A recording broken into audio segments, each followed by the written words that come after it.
ហ្នឹងហើយបងប្អូនខ្លះក៏ដឹងបងប្អូនខ្លះក៏មិនទាន់ដឹងថា Telegram យើងអាច convert អត្ថបទដែលជារូបភាពយើងហ្នឹងណាឲ្យ convert ទៅជា text ដែលអាច edit បានណាយើងអាចធ្វើបាននៅក្នុង Telegram យើងតោះយើងចូល Telegram មកចូល Telegram ហើយយើងចូលកន្លែង search យើងវាយពាក្យថា Textify របស់ខ្ញុំមិនមានណាចាំបើយើងបងប្អូនអត់ទាន់មានបងប្អូនអាច search Textify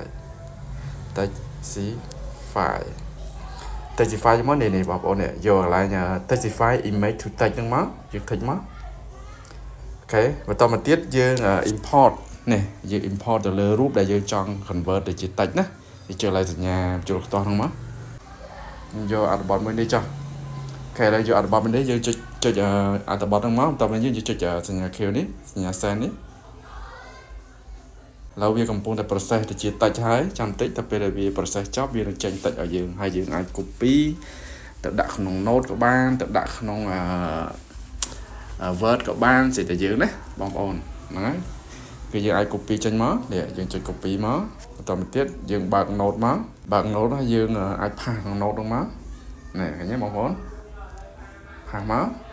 ខេឃើញបងប្អូនយើងអាចកែបានយើងចង់លុបចង់អីបានហ្នឹងបងប្អូនខ្ជិលសរសេរខ្ជិលអីចឹងខ្ជិលវាយឡើងម្ដងទៀតអញ្ចឹងបងប្អូនអាចប្រើ Telegram ហ្នឹងដើម្បី convert អត្ថបទដែលជារូបភាពយើងទៅជា text បានអូខេមានតែប៉ុណ្្នឹងអរគុណបងប្អូន